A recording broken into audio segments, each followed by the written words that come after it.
have freedom in this country, and that's a wonderful thing, isn't it? And we have freedom of religion and freedom of speech, and that's one of the cool things about being an American.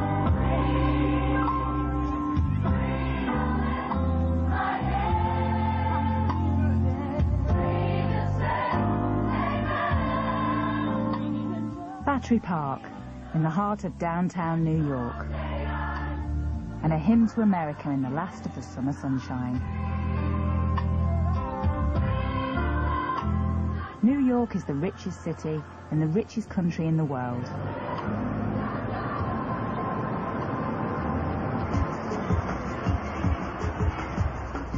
But just a few miles uptown live some of the poorest communities in America.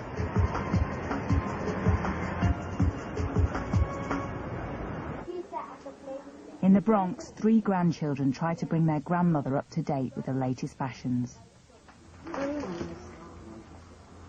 I like this one better. But 2 people are missing from this picture. Veronica Mamadou recently died of AIDS. It was left to her mother Regina to bring up 3 granddaughters and a grandson, Garfield, who's HIV positive. Veronica and Regina had wanted to have a say in the treatment Garfield received. But instead, the New York authorities insisted Garfield stay on drugs and medicines, which even the other children could see were making him ill. When he was drinking the medicine, sometimes at night, it was in the summertime too, at night he would say, "Mommy, I'm cold," or he would itch his body all over, non-stop. And every time he said he was cold, my aunt went to the landlord to put the heat on. He put the heat up a lot of times, but he kept saying he was cold. Is this why your family decided to stop the medicine? Yeah, my aunt stopped it because he wasn't feeling comfortable. And he started to get well, but when she went for a checkup, they gave him the medicine again without her knowing it. And did he get sick again? Yeah. I don't know what type of medicine they were given. If I is allergic to sulfur, if they give it to him, started scratching all over his body, and they cut his appetite, he don't eat, and he started getting skinny and skinnier.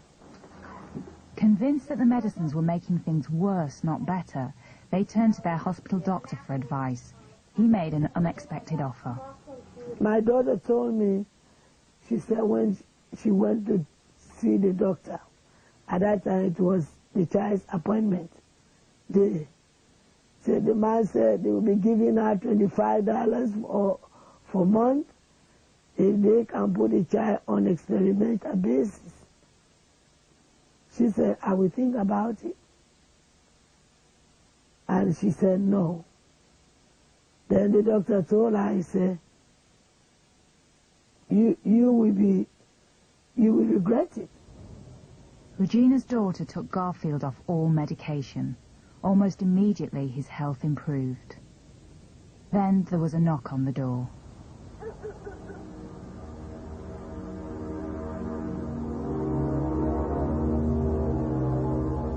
They came to take the child. And they came with police. I think it was 3 to 4 policemen. In New York, you don't need a court order to take a child from its parents. The Administration for Children's Services, or ACS, has exceptionally strong legal powers to decide what's best for the city's kids.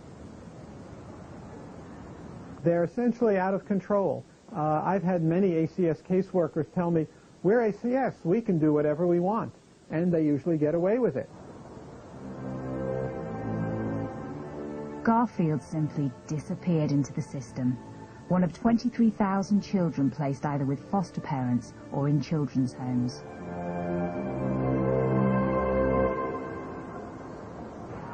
This Catholic-run home, the Incarnation Children's Center in Harlem, is where many HIV children end up if their parents or guardians refuse to medicate them. For years, it was the center of highly controversial and secretive drug trials on orphans and foster children as young as 3 months old. At the time, it did not occur to me that anything was wrong, because we were told by the doctors that these were all steps that were going to happen to be expected because they were all HIV positive. Jacqueline Hurger is a pediatric nurse who worked at Incarnation for 5 years. If they were vomiting, if they lost their ability to walk, if they were having diarrhea, if they were dying, then all of this was because of their HIV infection, and to be expected, and that we were doing the best we could to save them from that. Jacqueline was completely unaware that she was party to experiments on children. It didn't come as my first thought at all to question the medication, and since I had worked with pediatric AIDS for many years and had given the medication, I just faithfully gave it as I was told by the doctors. We found documentation listing some of the experiments carried out on HIV children at the home. One was for treating herpes, another involved giving children double doses of the measles vaccine. And yet others involved whole cocktails of drugs with side effects admitted by the manufacturers, including severe stomach pain, muscle wastage, organ failure, and many more. Side effect is a euphemism for undesired direct effects. The effects of the anti-HIV drugs are quite serious. In fact, if you look at the inserts that comes with these drugs, you will see virtually all of them will have a black box warning label, which is the highest, most severe warning that these drugs can have and still be prescribable to human beings before they're taken off the market. They're lethal.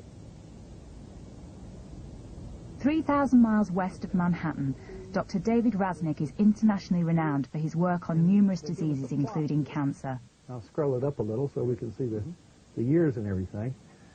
And it's AIDS cases, deaths, and He's studied the effects of HIV drugs on patients, particularly children.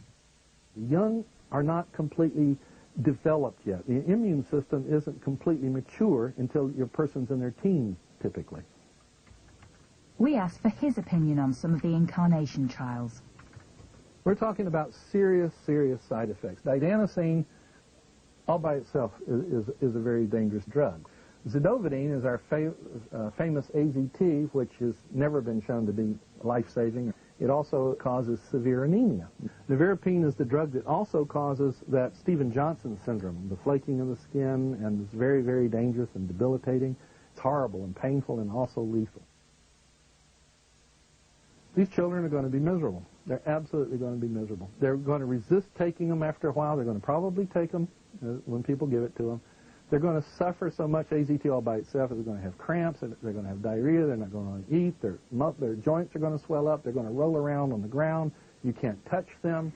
And I understand that the Incarnation Center, they sent them to the hospitals, these children, and they cut a hole in their belly and put a feeding tube in their belly and administer the drugs to the children who don't take these drugs. My friend Jody said she never, ever liked to take her medicine. So they used to hold her down, force it down her throat. And I saw her, would you like this? This boy spent most of his life at Incarnation. Age 15, after years on drug tests, he has the physique of a 10-year-old.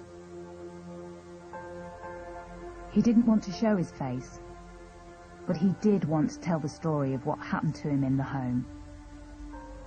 I did not want to take the medications, and I did not want to, do all that stuff.